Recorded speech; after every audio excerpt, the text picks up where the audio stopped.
غامدی صاحب، میرا سوال جو ہے وہ سورۃ التوبہ کی آیت نمبر 5 کے متعلق ہے کہ جب ہم اس کی تفسیر میں یہ پڑھتے ہیں کہ جو مسلمانوں کے ارباب حل و عقد ہیں ان کو یہ اختیار حاصل ہے کہ وہ دین کے ایجابی معاملات میں سے صرف دو قسم کے معاملات ہیں جو مسلمانوں کے شہریوں پہ نافذ یا مسلمانوں کے شہریوں سے اس کا مطالبہ کر سکتے ہیں، ان میں سے ایک نماز ہے اور دوسری زکوٰۃ۔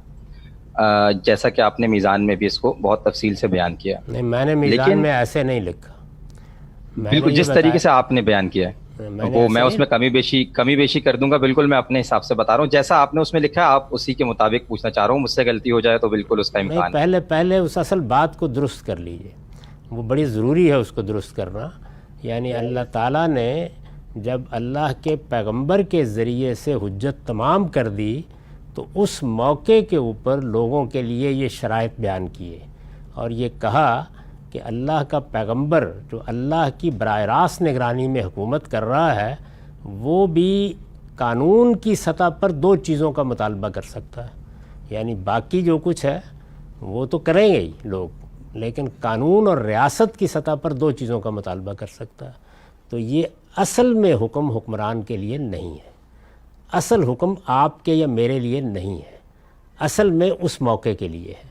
میں نے اس سے اجتہادی استنباط یہ کیا ہے کہ جب اللہ تعالیٰ اپنی براہ راست حکومت میں، جبکہ اس کا رسول دنیا میں موجود ہے، اتمام حجت کے باوجود بھی اس سے بڑھ کر کوئی مطالبہ نہیں کرتا تو آج کے حکمران اس سے آگے کوئی مطالبہ کیسے کر سکتے ہیں؟ یہ یوں ہے، یعنی بات جی کو غامدی پہلے صاحب، ایسے۔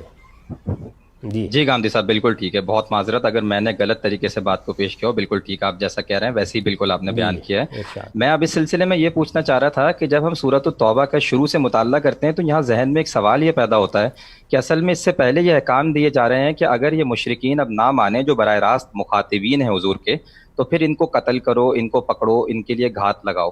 تو اس زمرے میں پڑھتے ہوئے ذہن میں یہ سوال پیدا ہوتا ہے کہ یہ آیتیں جو حکم دے رہی ہیں کہ فخلو سبیلہم، ان کا راستہ چھوڑ دو، یہ بھی اسی سے متعلق ہے۔ یعنی ان کو پھر نہ تو آپ قتل کر سکتے ہیں نہ ہی آپ ان کے لیے گھیرا لگا سکتے ہیں۔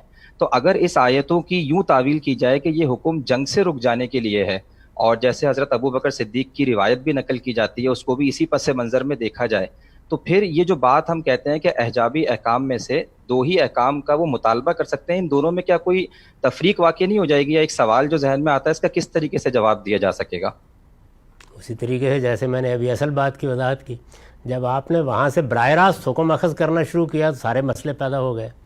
یعنی اللہ تعالیٰ نے اپنے پیغمبر کو یہ ہدایت کی کہ اب جب کہ حجت تمام ہو گئی ہے تو یہ لوگ اتمام حجت کے بعد موت کے مستحق ہیں۔ یہ جنگ نہیں ہے، یہ اصل میں موت کی سزا نافذ کرنے کا حکم ہے۔ یہ بچیں گے اسی صورت میں کہ یہ دو چیزوں کا کم سے کم اہتمام کریں ایمان کے ساتھ۔ گویا پوری چیزیں کیا ہوئیں؟ تین، تابو و اقاموا الصلاۃ۔